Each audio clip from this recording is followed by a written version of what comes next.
Hey mama, I'm Trish, and I need to tell you something that might tick off some people in the birth world. Birth doesn't have to be terrifying. It just needs to stop being a stinking mystery. After 16 years as a labor and delivery nurse, catching over 1,000 babies and birthing 6 of my own, I got fed up watching scared, unprepared moms walk into delivery rooms. So I created the birth education I wish every mama had. Real talk from someone who's been on both sides of that delivery room door.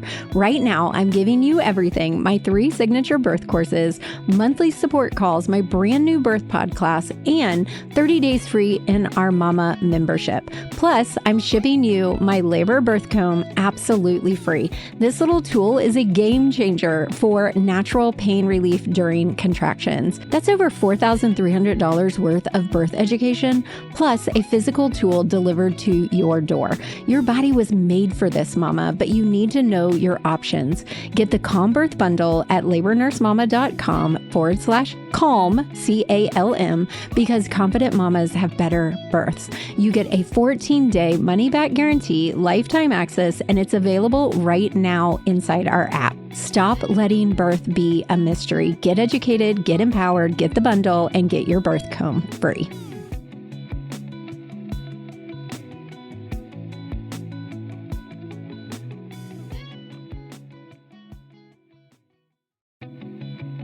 My name is Trish Ware, and I am obsessed with all things pregnancy and birth, and helping you to navigate both the practical and the magical seasons of this journey called motherhood. I'm an all-day coffee-sipping mama of 7 and labor and delivery nurse who took her expertise in the labor room and turned it into an online one-stop shop for mamas looking for powerful education and support. I've had the amazing privilege of delivering many babies in my 15-plus year career as a labor and delivery nurse and as a mama of 7. I'm here to help you take the guesswork out of childbirth so you can make the choices that are right for you and your baby and write the birth story of your dreams. So hit subscribe and let's replace your anxiety and fear with complete confidence. Quick note, this podcast is for educational purposes only and does not replace your medical advice. Check out our full disclaimer at the bottom of the show notes. I am so excited about today's guest. I've got one of my Calm Labor Confident Birth course students, Laura, on here with us, and she's going to share her birth story with you guys, and we all love birth stories, so welcome, Laura. Thank you so much. I'm really happy to be here. I love when you guys come on and share your stories because I get to hear them, and it's so much fun to have you guys on and share with my audience. So before we get started with your birth story, I always like to ask my students or the mamas who come and share to go back a little bit, back to your pregnancy journey, and tell me what brought you to Labor Nurse Mama. So I was about 15, 20 weeks into my pregnancy, and I have a friend who's actually studying to become a doula, and she's also a registered nurse for a critical care unit. So she knows her stuff, and she saw that I was starting to struggle and starting to get really overwhelmed with all of the information that's out there, and she has seen your posts on Instagram. So she's the one who introduced me to you. So being overwhelmed and then having you be able to explain everything that's going on helped focus me a little bit more, and that kept me centered. So that is why I joined your course. I love that. I just taught my pain of labor class last night, and I was telling them, like, the biggest mistake you can make is winging your birth and going in with unrealistic expectations. So that, I feel, is just so important. And on top of that education, I feel like we do something extra with our weekly happy hours and the ways that we support you guys. Okay, so let's talk about your journey towards your birth. And so you took the birth class, and now let's talk about getting close to time and what was going on. And tell us your last weeks of pregnancy. Everything was crazy, chaotic, but also delightful at the same time. So I went off of work about a month before my due date, a little bit more before my due date. And my sister-in-law and I went down to Toronto, and that's how we started my mat leave. And just coming off of work, where I have incredible clients that I get to socialize with every day, I lost that. So I actually ended up feeling a little bit lonely in my end stages of And pregnancy. how many weeks were you when you did this? When I did this, I was 30, or sorry, no, 34, 34 34 weeks. weeks. Yeah, I was 34 weeks pregnant. And, but I couldn't work anymore. I'm a massage therapist in Ontario. So, swollen joints, sore back, Yeah. sore everything, all the other fun stuff with pregnancy. It wasn't realistic with my work. So going on that trip with my sister-in-law was absolutely epic. And then coming home and just being pregnant, I say in parentheses or quotations, it was a little bit strange to me because I could feel so lonely and so like in company all at the same time because you're pregnant. Everything you do, you are with somebody at all times. But honestly, like my pregnancy was really smooth sailing. It was incredible seeing my midwives every single week, especially getting up to the point of delivery, just having those people check in on me. But yeah, it's a really weird, strange experience feeling really lonely in your pregnancy, but also so surrounded by love and support, which I was. I'd love to ask you, did you take advantage of the community and did you come to the happy hours? Was that something that you were actively involved in? So while I was at work, no, because at the time of the happy hours, I was still working, which I think I commented on a couple. I was Yeah, like, I remember. I'm here. Yeah. I exist. Yeah. But I did come to a couple of them though after I went on to after mat leave. And I remember bouncing on my ball. I was probably like 36, 37 weeks pregnant. And I ended up turning off my camera. I was like, this motion Yeah. of me going up and down is going to be really annoying to watch. For those of you guys who may not listen to the podcast or follow me or know anything about our program, we have what I feel makes it so unique and so special is we have our mama membership. Now, our mama membership is now separate from the classes, which Laura may not know this, but when you join one of the classes, you get the mama membership free for 30 days. After that, it's an ongoing membership that you can stay a part of it for $19.97. And it includes weekly hangouts. We have a community manager, we have groups, we have expert workshops, and it includes support all the way till a couple years postpartum, to be real. And so we now have a postpartum hangout, Laura, which you should be coming to, and it is incredible. And so that's just something that sets us apart from everyone else, I think. I didn't realize that I needed that community until I joined it, but I joined it later than I expected to because of my work. But once I was there, oh my gosh, it was so nice. I love that. You guys hear her. Hear her. If you've joined one of my classes and you're not taking advantage of the membership, that is what's going to make all the difference. Because I know you all, and I know every single one of you take the class, you're listening to it, you're pumped up, you're feeling confident, then that emotional high goes down. Then you go to the doctor's office, they say something that scares you or confuses you, and the fear goes back up. So that's why the weekly happy hours are so important. And also, if you're a student and a member, you also get our labor bat signal, which means you get to communicate with me and Taylor privately until 6 weeks postpartum. So that's just totally that we do because we love it and we love that relationship with you guys. Okay, so now you are lonely, waiting for baby to come. Was it like making you worried about how you were going to feel during postpartum? Totally.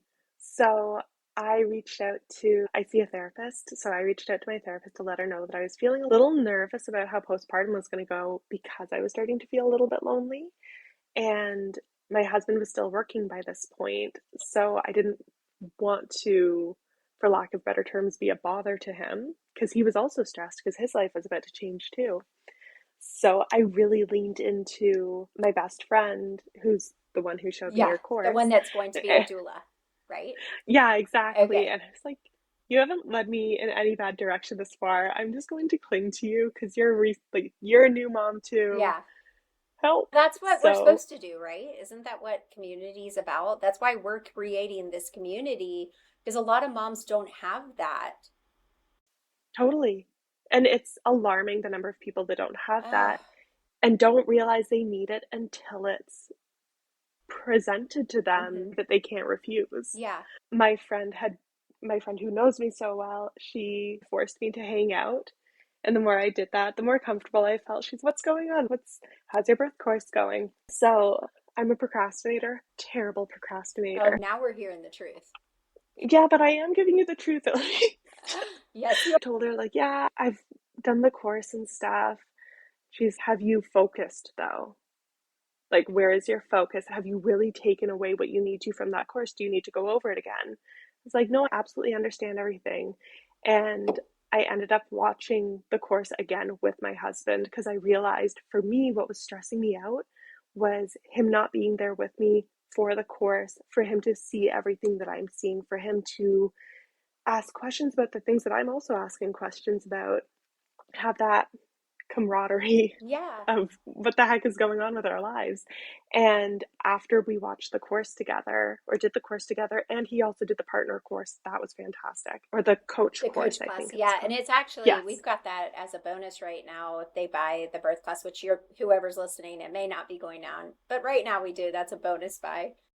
And that is fantastic. I absolutely loved that. So did my husband. So once he and I were on the same page for everything that was going on, then I chilled out. Then I was in my happy spot and hung out with my parents a lot, hung out with my dog, went for walks, and then labor started. So tell me about that. How far along were you? Where were you at? What was your first sign that it was happening? So September 4th was the first twinge, like just the lightest little, like, little tickle in my uterus kind of Little feeling. knock on the door. It's just like, hello. I'm like, oh, okay. All right. I'm not opening the door yet, but I'm waiting for you to do this. And it eventually went away, came back a little bit throughout the night, but nothing really substantial. And then September 5th at 3:30 in the morning, I woke my husband up and said, "Okay, like this is go time. I can't sleep anymore. I'm waking up with discomfort." And we called my midwife, and because my contractions were every minute and a half, lasting 30 seconds, and this was going on for an hour, I wasn't sure what the ratio was. I know about every 411 or 511, depending on what area you're in, because everybody has different recommendations depending on what area of the world you're in. So I called my midwife and she said, nope, pause, stay at home as long as you can. Yes, that is good Yes, advice. stay home as. I want to interject really quick for those of you guys listening. So the labor nurse in me, and I'm sure this midwife, when you hear that someone is having every minute and a half in their 30 seconds, that's a really good indication that yeah, she might be in early labor, but her body's still finding its rhythm. And so you really want to wait for it to get very Yeah. rhythmic. Something that really confused me because I wasn't sure if I was fast tracking. Is this more intense than the 411 rule? What's happening to me? But exactly, my body was sorting itself out. And she said, stay at home as long as you can. Once your contractions are following the necessary pattern for you to call me, that is when you call me. So about 6 a.m. hits, and I call my friend who's becoming the doula. Her name is Ray, for easier context. Her Okay. name is Ray. So my husband ended up calling Raylan and said, hey, you need to know Laura is in labor. And she came over probably at about, oh, I want to say 11 o'clock, but I was off in La Land. I don't even know what day it was at that As point. you should be. That's your only job Yeah, is to labor when you're in labor. it was insane. So she showed up. I was still in my bed. I was moving around as you recommended. And she essentially allowed my husband, Rick, to get sleep so that he could drive me to the birth center later. And she was my focus. She was my center for me to stay grounded. I think my favorite part of laboring at home, two parts. One, being in the bathroom. She brought my salt lamp in and we had relaxing music going Nice. and had a squatty potty that I would put my foot up on so that it was that asymmetrical Yeah. thing. So just switching around every 4 or 5 contractions, what position I was in. She brought a peanut ball. I was on the yoga ball. And my other favorite part, my dog would not leave my side. Oh, nice. She was so sweet throughout the whole thing. Labor comfort support. With fuzzy ears. It Yeah. was wonderful. So labored at home until about 4 o'clock, 4 p.m. This is September 5th still. And so I labored on Labor Day, I'm just saying. Nice. So, That's appropriate. right?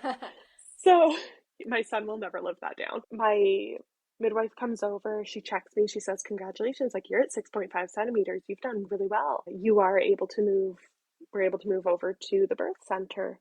So my husband and I get packed up, ready to go. My best friend meets me there.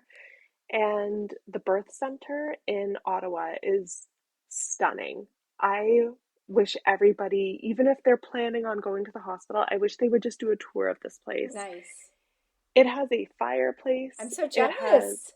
a walk-in shower, queen-size bed that reclines for you, and a huge tub that honestly you could probably fit 4 people in, but unless you're having triplets, it's pretty much you in there Oh, and the wow. baby. So it was super cool, and the tub is the big one that I wanted to try. That was something I was always really drawn to. So I ended up having a water birth, Oh, I but love it. it was so cool. But I'm getting ahead of myself. So probably about 2 minutes to 11 p.m., my water finally broke. And I was so excited. That was the weirdest feeling I have ever experienced in my life. I was in the tub when it happened, and it feels like a water balloon coming out of your bits. Yeah.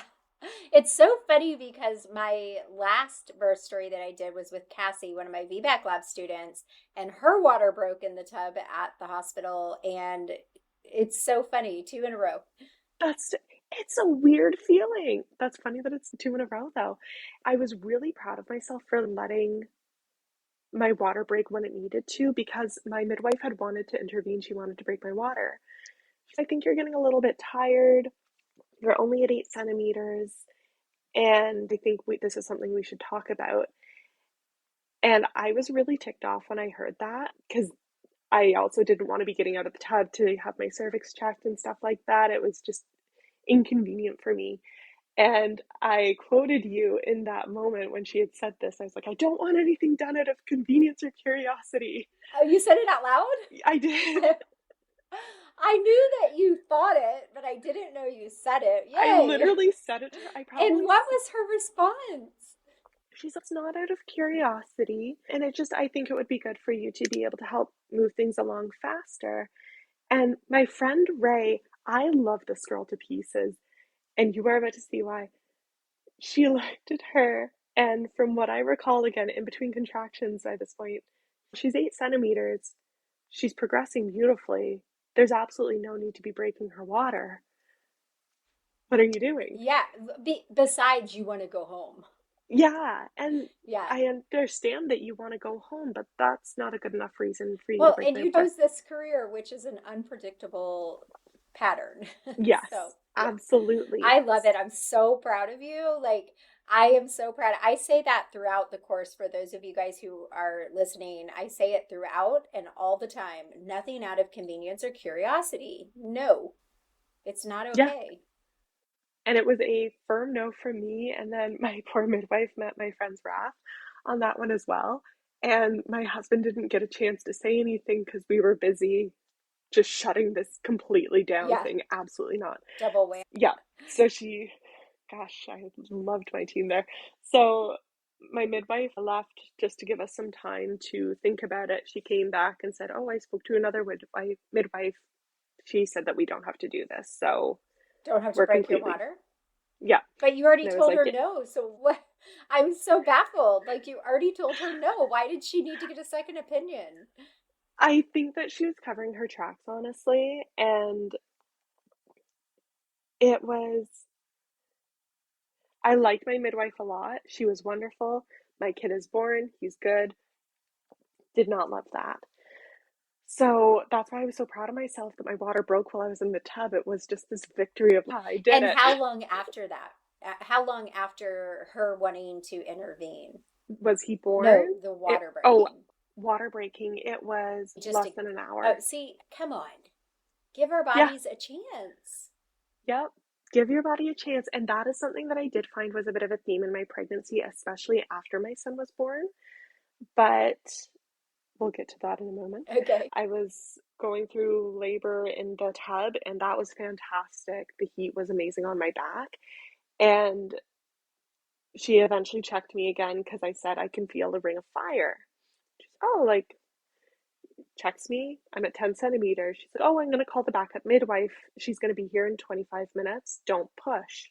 In a little bit more of a colorful way, they said, are you effing kidding me? And I just for a side note, you guys. So Laura, when we were prepping for the episode, she was like, "Is there any rules? Am I allowed to swear?" And I told her she can. It's okay if she does. I personally, it's really funny joke in my house because my husband he swears a bit, but I don't say the F word. When I say the F word, it's fudge.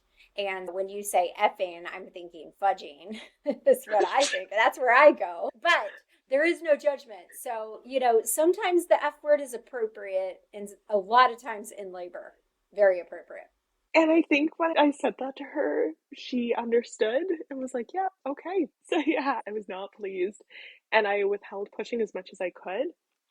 But I was also really ticked off because I'm like, my body's telling me to push and you're telling me not to. I don't understand why she couldn't do the delivery. She's a So, midwife, from my right? understanding, in terms of the regulations in Ontario and or in Ottawa, I don't know how they change from place to place, but there's a midwife for you and then a midwife for your baby. Okay. So they can have their focus on you and then one on the baby. I have no idea why, but that's what the explanation was So for me. in the US, a midwife is like an OB, like a provider. And then you have your labor nurse, and mama has a labor nurse, and then there's a baby nurse. So it sounds to me like the role is a little blended. It, yeah, I would say so. Because the only people that were in the room were my midwife, my doula, my best friend, and my husband and I. So there were only four of us in there. And then Okay. when I, So the midwife plays the role of the labor nurse as correct, well. But she also came to your house to check you. yes, And then she goes to the hospital and stays with you. yes. In my case, So, birth center or hospital. or, Yeah. or yeah. So that's so different than the US. But Yep. sorry. It's just so different. I'm sure some of my listeners are wondering as well. So now we have her wanting to break your water to get things going. Now that things are really going, she wants you to hold Yeah. off. So I didn't hold off because I also remembered you saying that it was like trust your gut, trust your body knows what it's doing. This is a natural process, so I did end up pushing, and I have no regrets on that. But I'm pretty sure I had a death glare for days for that lady that was just burned into her soul. But the other midwife showed up. I'm in the tub, and for everybody listening, if you pee, if you poop, that is totally normal during your labor. Do not be embarrassed about it. I was in a tub. They have a fishnet for your poop. Oh, interesting. That was a fun Yeah, side note, right? So a we lot love. of the hospitals in the US don't actually allow you to do the delivery in the tub. You can labor in the tub, but Really you have to get out. And I know it's weird, right? Now, birth interesting. centers you can, Okay. most of See, them. I have no idea what it is for the hospitals here, but it was a cool experience. I absolutely loved the tub for pain management, but for labor, it was really cool because by the time the other midwife came and I was actually allowed to push on their standards, it provided so much relief while I was pushed internally as well. That's Like amazing. it supported my joints so perfectly. So by the time I could feel his head coming out, both my midwives are there by this point, and I can feel the head, which was so cool, so trippy, but also I had a ugh, like Yeah. that's But gross. yet the poop getting fished out with a fish scoop. You're like, It's really not, I'm good.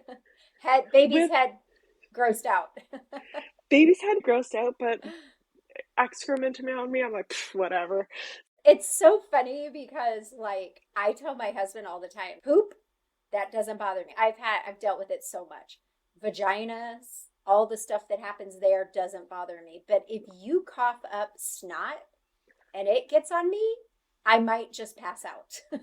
I can't, even now, I still can't do the snot sucker thing on my son Yeah, because I'm like, it's ugh. awful. I know anything respiratory, I'm like, no. But mama's pooping, I don't care. I get excited. I'm happy. I know you're doing it right. Yeah, Good way to go. This is a sign we're on the right track. exactly. My poor husband, though, because he was in the tub with me, he's like, that is a sign of love. Love, I was in there with you while I saw all this stuff coming out of you. It's so funny. Just a completely unrelated story. So I have two daughters, and they're, let's see, 5 years apart.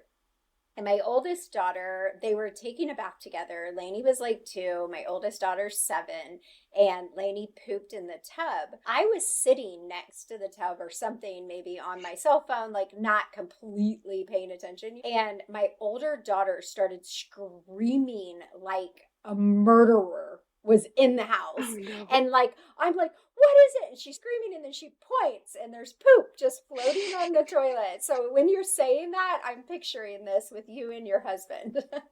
Yeah. Oh yeah, absolutely. And then you just bring in a little like really vibrant blue fishnet and just take it So, out.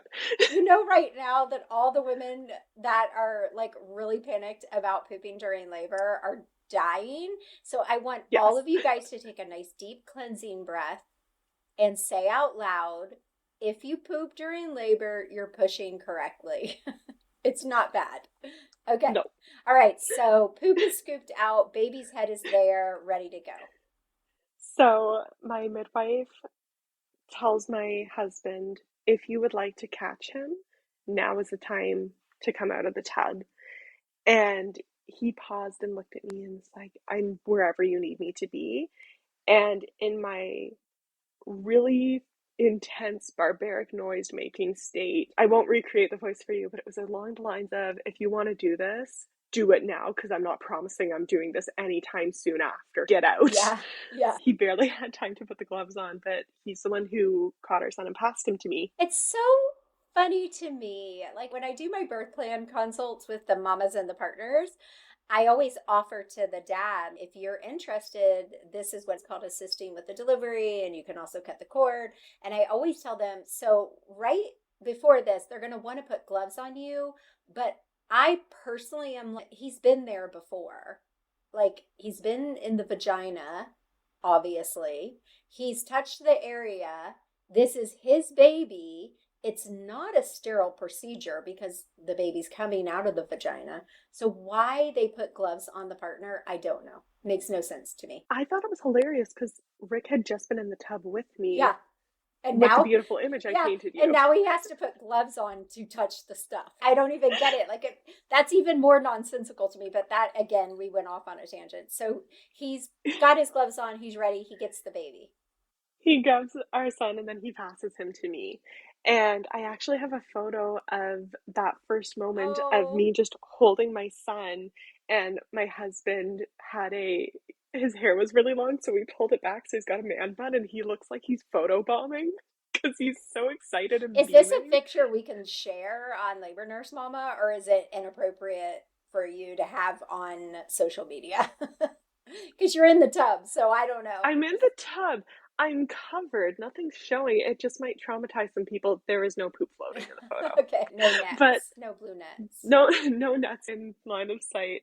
Maybe I'll send it to you and then you Okay, can all right. gauge for yourself I what's can, I can appropriate. blur stuff too. I'm more worried about you. Okay. I don't care. Anything's game with me. I literally had a baby at Yeah, this point. I'm just like, we can do anything. yeah.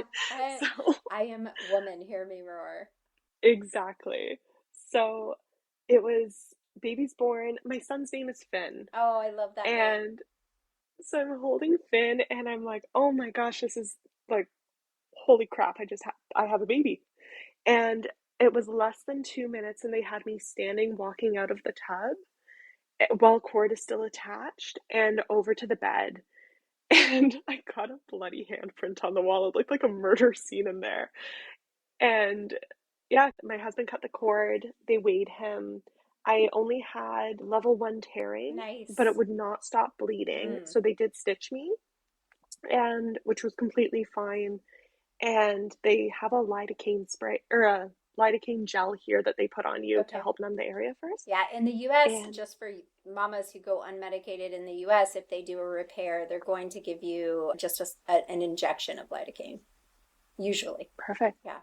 And but it wasn't bad at all. I did have to have Pitocin to get my placenta out. So the Pitocin is optional, and for me, I took it just in case, but it was for about 15 minutes. Then they started saying we might have to transfer you to hospital if you don't Because you're deliver bleeding. your placenta. Oh, the placenta. Okay. Yeah. So You're like, did darn it that. all, after all of this and this beautiful delivery, I might actually have to go to the hospital? I was so peeved, and I was like, no, but apparently my body responds well to threats because then it was like, Yeah. here's your placenta. Nice. So then they said that you had to go to the bathroom after. So I tried to pee and I couldn't. They told me that they needed to put in a catheter. Wait, I'm how allergic. long after delivery was that? 20 minutes, What? 20-30 minutes. Okay. So again, advocating for yourself. This is the secondary midwife who I haven't dealt with. This is the one who is supposed to be there for my son, not me. And she's saying, go to the bathroom, but otherwise we're going to have to put a catheter in. I'm allergic to silicone and rubbers and a bunch of other stuff, so I would have to be put on antihistamines if I have a catheter in me, which I didn't want to do Yeah. because breast milk, Well, and and you would I want just that didn't want to do happening it. down there after all that's already happened down there.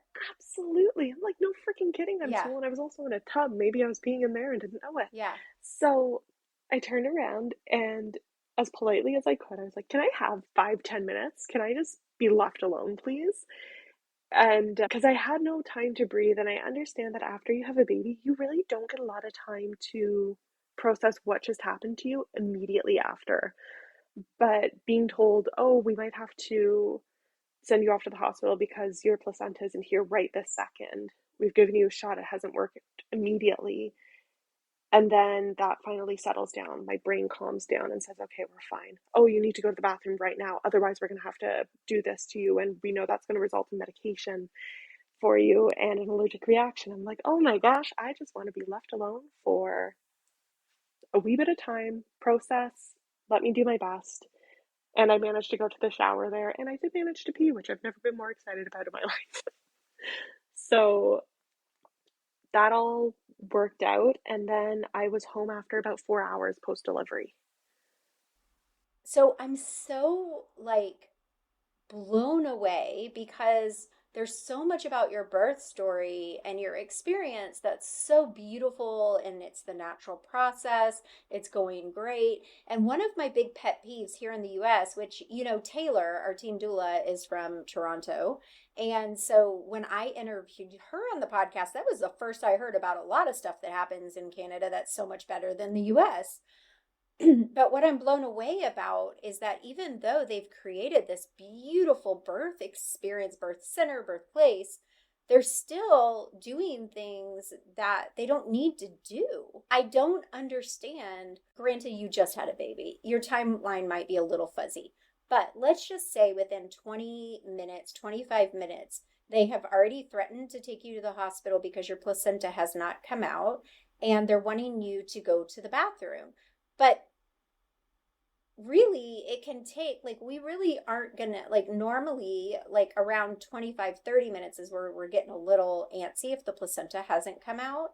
So it's just really surprising to me that there wasn't a little more patience. But then, which you're gonna say in a minute, how quickly you went home, which might be part of the reason. I don't know. So go ahead now. You've actually obeyed. You got the threat worked. Placenta came out. Your bleeding is doing okay, I'm assuming. You've had Pitocin, and baby is skin to skin. What is baby doing? Baby is skin to skin by this point. He was a wee little thing. He was 6 pounds, 1.5 ounces, but born on his due date. So he was skin to skin by this point. We were given a steak dinner. Nice. All right. Yeah, so both my husband and I got a steak dinner. You say that like you're embarrassed. Like you're like, I know no one else gets a steak dinner. It is So, so bougie. Are yeah. you kidding me? Nice. So it's really funny. My second son, so I had my first son at this same hospital. Then they converted it and renamed it the birth center, right? And now it was an LDRP, which was very new back then because my sons are older. And which, for those of you guys listening, that means a labor, delivery, recovery, postpartum room. Typically in the US, you're going to labor and deliver in one room, and then you'll get transferred to your postpartum unit, which in hindsight actually is a little better because it's much quieter on the postpartum unit than the labor unit. So when they did this big promo and everyone who delivered there got an infant car seat and you got a romantic dinner the night after the baby was born, because we stayed 1 or 2 days. And so we had the same thing. We had a steak dinner with roses and like fake wine and all this. So you're not that bougie, Laura. You have to understand, I'm a chicken nugget kind of girl. Yeah. So I'm getting a steak meal with like nice potatoes, and my husband and I are just sitting there, what the heck? He's got his shirt off. I'm completely naked. I'm like, this Yeah. is not how I Okay, expect so this. I'm such a visual person and I did not need to visualize this. Thank you, though. Thank you. They had me skin to skin, and I had Yeah. just, And now you're at a table eating steak dinner oh no, naked. I'm in my queen size bed that reclines. Oh, okay. And he's in the bed as well. Okay, this is Yes. better. That's a little better of a visual. I was picturing you guys at a table. Oh no. I don't know why, but that's where my mind went. When you said steak dinner, I Dramatic. pictured what happened with us, which was a table. No, there was, Okay. nope. It's a little No, better. we were Got contained. it. I was contained. Okay. Oh yeah, that would be very beautiful, would it? But yeah, so I had our steak dinner, and then 4 hours after Finn was born, then we were told we could transfer home because I was looking good. I was bleeding a reasonable amount. I was feeling pretty good, and I was coherent. My husband was doing well, and most importantly, Finn was doing well. So we were told we could head home. It's mind-boggling because there's not many people that hear that happens to. So those of you guys who listen, I'm sure I've got two things happening right now. Some of my people are like, hell no, I'm going home at 4 hours with a brand new human. And then I've got other people who are like, oh, that's so beautiful and amazing. So I'm sure there's two schools of thoughts on that. So I'm really wondering, what are you two thinking? Like, you just brought a human in the world and you're going home alone with it 4 hours later. So I sat in the back on the drive over, and I had a flashlight on him. I was like, he's breathing. He's okay. And my husband was just driving. Holy shit. So we got home, and we were just completely flabbergasted by this point. I think we were both in a little bit of shock. Yeah. But my energy was so like, guys, guess what I just did? This is really cool. And my neighbor was walking by as Rick was helping me out of the car, and he's holding the car seat with Finn. And my neighbor's just like, oh my gosh, like, how old's the baby? I was like, about 4.5 hours. And he's like, you're awesome. And he just says, you're Superhero. incredible. Yeah. And I was like, have a great night. Of course, it was like 5:30 in the morning. And yeah, I went inside, and a skunk had just passed our house. So thankfully, we just missed it. That's Oops. an interesting side note. But my parents, my sister, and her boyfriend were there to greet us as agreed upon because they were taking care of the dog. And they got to meet Finn very early on, help me get upstairs, help Rick get organized, do whatever we needed to do to get settled. And it was cool. You've seen him. Get the hell out of my house and let us be. These are my boundaries. They're set. Yeah. Boundaries matter. Yes, they do. So yeah, that is my birth story. I love it so much, Laura. Like, it's such a unique one for us here in the US to hear, unless it's a home birth. But there's just so much. I love it so much. So tell me a couple things. I always ask, if there was anything you could have done differently during your pregnancy, what would it be? Ooh, during my pregnancy. I would have started my birth course sooner. I love it. And I'm not saying that because this is your podcast. I genuinely wish I had started having that community and having that education sooner to chill me out a Okay, little bit good. and to feel connected to other people who were going through really similar things. There's such power in There that. really There's so much power in that. Yeah. I find that there's a pressure for women to have such a smile on their face and handle pregnancy with so much grace and without complaint. And same thing postpartum, you're supposed to snap back like you're incredible. That's not how this works. So those moments when you are in the shower looking down, being like, oh, I guess I can't shave my legs anymore, and being bummed about that, that's okay. And as silly as that sounds, that community, having those people to converse with and say, hey, I'm feeling overwhelmed by this, or I'm feeling really excited about this, or I want to eat everything. Yeah. It's nice having that community. So I'd say reaching out would be something. I love that. And it's so funny. And I promise you guys listening, I do not like pre-warn my birth stories, my students, that I'm going to ask that. And I don't like, we don't practice that. But almost every one of the birth stories where I do an interview with my students, they all say the same thing. Like they wish they would have started earlier. And I'm just saying this to you guys. The birth education is so important, but being able to hang out with me and my team doula and the other moms, that's where the power really is. It really is so unique. And that's why we've opened up the membership so that maybe I've got a fourth time mom who's, I don't really need a birth class, but she needs the support and she needs the community. So that's why we've done that. And then for my moms who may be trying to conceive or maybe 8 or 9 weeks pregnant, they can always join the membership. And then when they're ready for the birth class, they can get the birth class at a discount. So that's why we've changed things up a little bit, because as you know, we offer so much insight. We just counted last night, and right now, for those of you guys listening, because I don't know when this will air, it's mid-November, and Taylor counted, we have 18 workshops, Laura, in the next 44 days before the end of the year. And the majority of those are postpartum and mama workshops and baby. So you should be taking advantage of it for sure. For sure.